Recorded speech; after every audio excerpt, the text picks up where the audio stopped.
नमस्ते।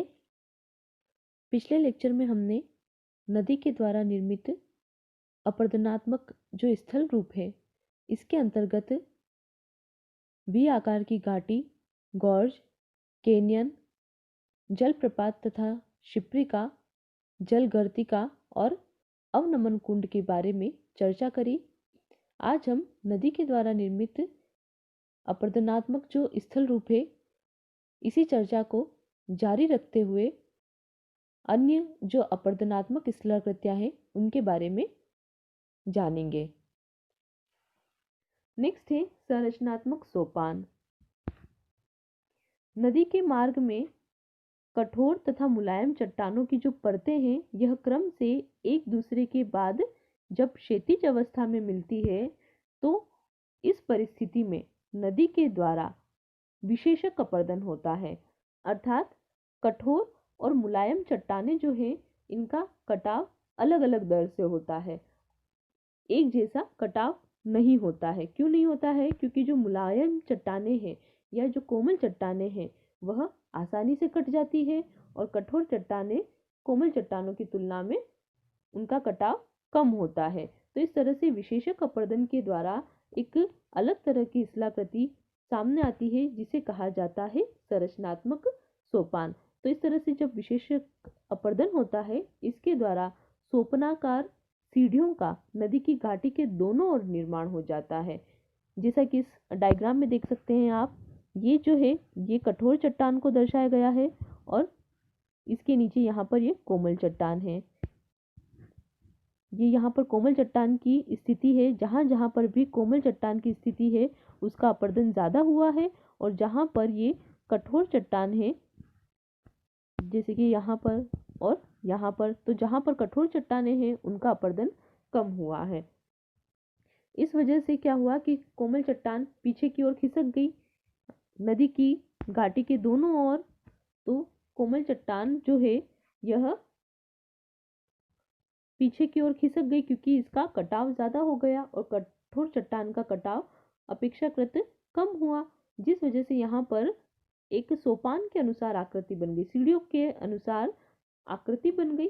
तो इस तरह से सीढ़ियों के अनुसार नदी की घाटी के दोनों ओर स्थलाकृति का निर्माण हो गया। इसी को ही कहा जाता है संरचनात्मक सोपान। तो ये जो स्थलाकृति है इसका निर्माण होता है नदी के मार्ग में कठोर और कोमल चट्टानों की जो परतें हैं यह क्रम से जब एक दूसरे के क्षैतिज अवस्था में पाई जाती है तब इस तरह की स्थलाकृति का निर्माण होता है।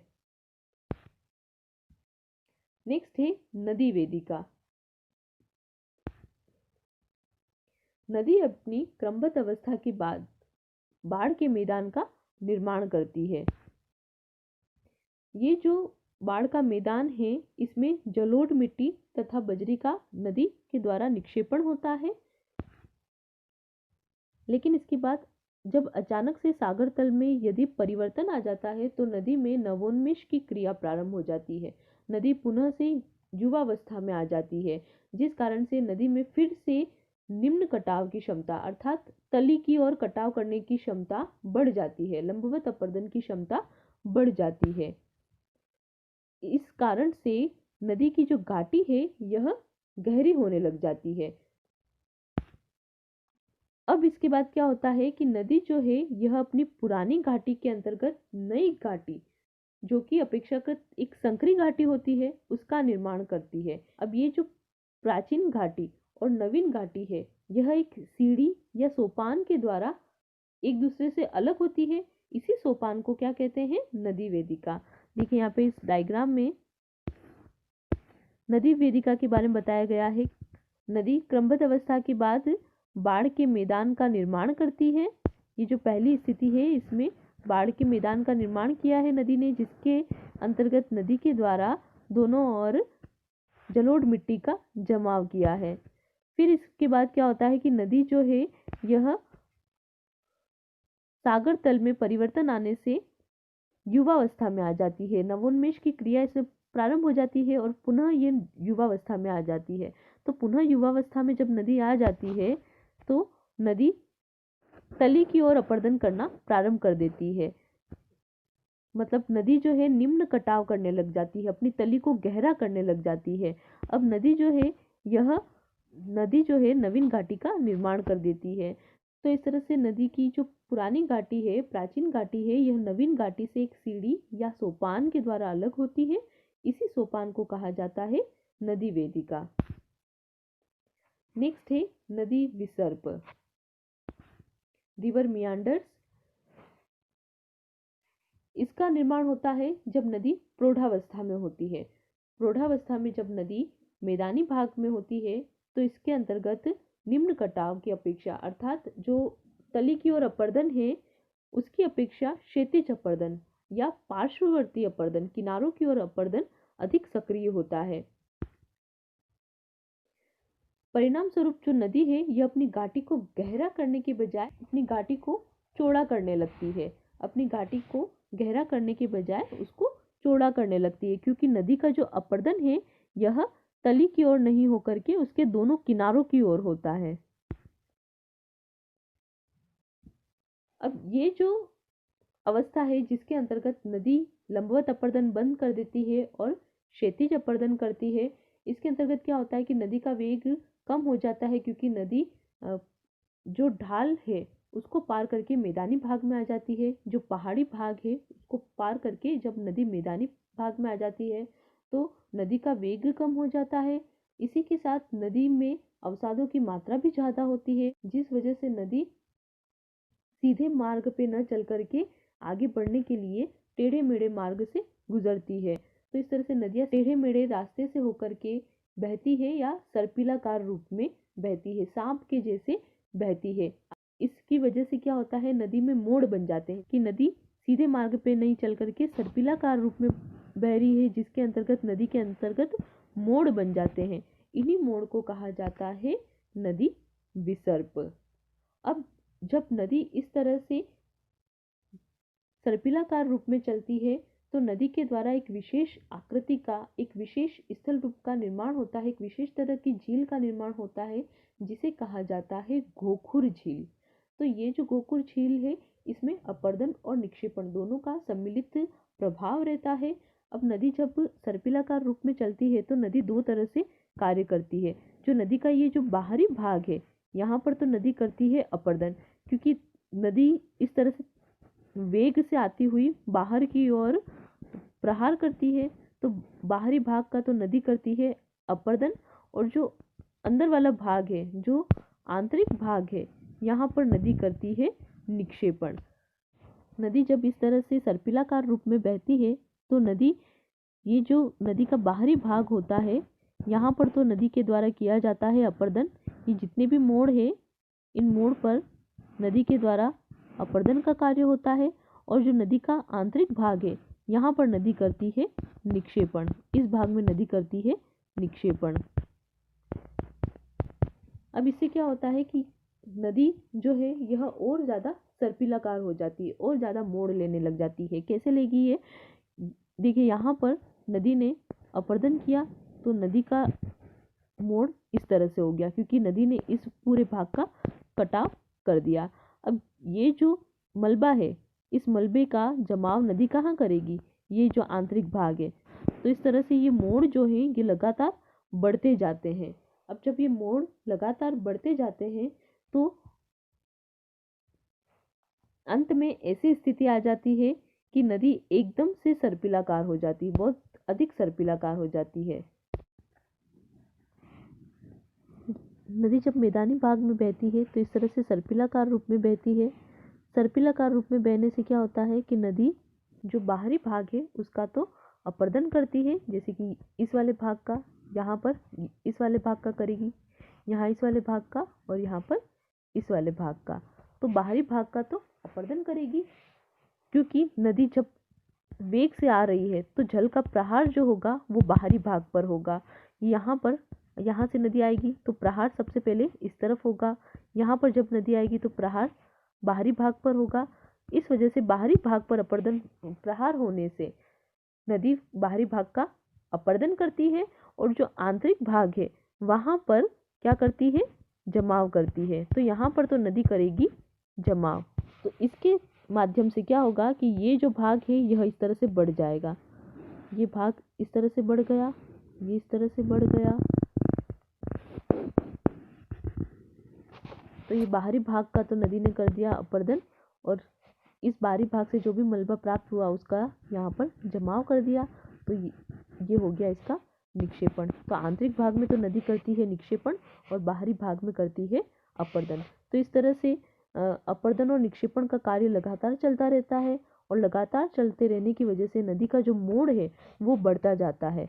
अंत में ऐसी स्थिति आ जाती है कि नदी पूरी तरह से सर्पिलाकार रूप में जब बहने लगती है, तो नदी फिर एक समय ऐसा आता है कि टेढ़े मेढ़े मार्ग को छोड़ करके, जैसे यहाँ पर नदी अत्यधिक सर्पिलाकार हो गई, तो इतना लंबा मार्ग तय करने की बजाय नदी क्या करती है कि ये यहाँ पर इस मार्ग को छोड़ करके नदी सीधी हो जाती है, ये इस तरह से हो जाती है।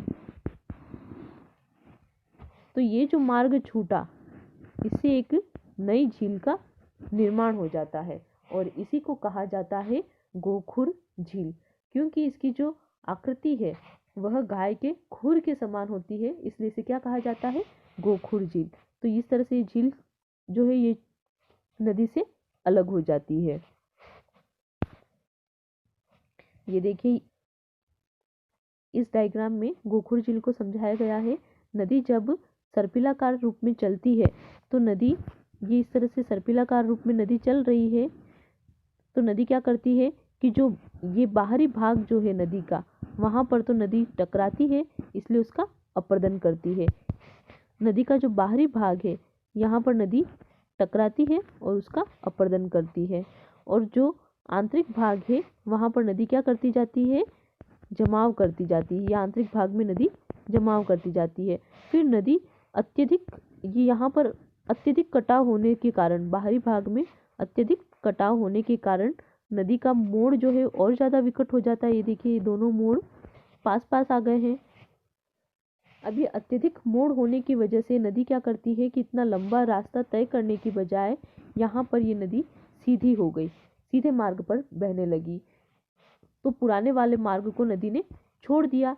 ये जो भाग है ये नदी के द्वारा छोड़ दिया गया, और जो ये मोड़ थे इन मोड़ पर मलबे का जमाव हो जाता है। तो इस तरह से इस झील का निर्माण हुआ। इसे कहा जाता है गोखुर झील या ऑक्सबो लेक। अब ये जो झील है, क्योंकि नदी ने अपने पुराने मार्ग को छोड़ दिया और नए मार्ग से बहने लगी, इसने लंबा रास्ता नहीं अपना करके सीधे मार्ग पर बहने लगी, और इस तरह से ये जो भाग है ये नदी से छूट गया, नदी ने इसको छोड़ दिया। इसलिए गोखुर झील को छाड़न झील भी कहते हैं। ये कुछ पिक्चर्स है गोखुर झील की। इसके अंतर्गत नदी सर्पिलाकार रूप में बह रही है, और यहाँ पर देखिए एक जो मोड़ है उसे नदी ने छोड़ दिया और नदी ने दूसरा मार्ग अपना लिया। तो इस तरह से ये गोखुर झील का निर्माण हुआ। एक और पिक्चर देखते हैं। ये यहाँ पर इस पिक्चर में देखिए कई सारी छाड़न झील आपको दिखाई दे रही होगी, कई सारी गोखुर झील दिखाई दे रही होगी। ये देखिए नदी का जो मार्ग था वो इस तरह से था, इतनी सर्पिलाकार रूप में नदी जा रही थी, लेकिन फिर नदी ने क्या किया कि इस मार्ग को नहीं अपना करके एक नवीन मार्ग का निर्माण कर लिया। अब नदी इस तरह से बह रही है। अब यहाँ पर क्या होगा, ये जो भाग अभी नदी के साथ जुड़ा हुआ दिखाई दे रहा है, यहाँ पर बाद में धीरे धीरे अवसादों का जमाव हो जाएगा और ये भी पूरी तरह से एक गोखुर झील बन जाएगी, जैसे कि ये यहाँ पर दिखाई दे रही है आपको। बिल्कुल उसी तरह से यहाँ पर भी ये जो गोखुर झील है ये पूरी तरह से नदी से अलग हो जाएगी। लास्ट है पेनी प्लेन। पेनी प्लेन या संप्राय मैदान जो है इसका निर्माण उस समय होता है जब नदी अंतिम अवस्था में होती है। अंतिम अवस्था में जब नदी के द्वारा क्षैतिज अपर्दन के द्वारा सतह की सारी असमानताएं दूर कर दी जाती है। जो भी ऊंचे उठे हुए भाग होते हैं नदी उसको घिस करके उसको समतल बना देती है, तो उसे कहा जाता है संप्राय मैदान या पेनीप्लेन, एक सपाट भाग का नदी के द्वारा निर्माण हो जाता है। ये भाग कहलाता है संप्राय मैदान या पेनीप्लेन। संप्राय मैदान या पेनीप्लेन का निर्माण उस समय होता है जब नदी अंतिम अवस्था में क्षैतिज अपरदन के द्वारा सतह की असमानताएं दूर कर देती है। अब इस समय क्या होता है कि नदी के द्वारा क्षैतिज अपरदन भी हो रहा होता है और इसी के साथ साथ निक्षेपण का कार्य भी हो रहा होता है। तो संप्राय मैदान का जो निर्माण है यह अपरदन और निक्षेपण दोनों से मिलकर के होता है। अपरदन की वजह से भी होता है क्योंकि नदी मार्ग में आने वाली जो चट्टानें हैं उनको काटती रहती है, उनको घिसती रहती है, और दूसरा जो भी मलबा नदी अपने साथ लेकर आती है उसका जमाव भी करती रहती है। तो इस तरह से पेनीप्लेन जो है यह अपरदन और निक्षेपण दोनों से मिल करके इसका निर्माण होता है, दोनों से मिल करके संप्राय मैदान का निर्माण होता है। नदी जब अपरदन का कार्य करती है तो जो कुछ कठोर चट्टानें होती है जिनका अपरदन नहीं हो पाता है, वो चट्टानें अपरदन के अवशेष के रूप में सतह पर बिखरे हुए रूप में दिखाई देती है। इन्हीं को कहा जाता है मोनाडनाक। तो आज के लेक्चर में हमने नदी के द्वारा बनने वाली अपरदनात्मक स्थलारूप को देखा। नेक्स्ट लेक्चर में हम जो नदी का निक्षेपणात्मक कार्य है उसके द्वारा बनने वाली स्थलाकृतियों के बारे में हम अगले लेक्चर में चर्चा करेंगे। धन्यवाद।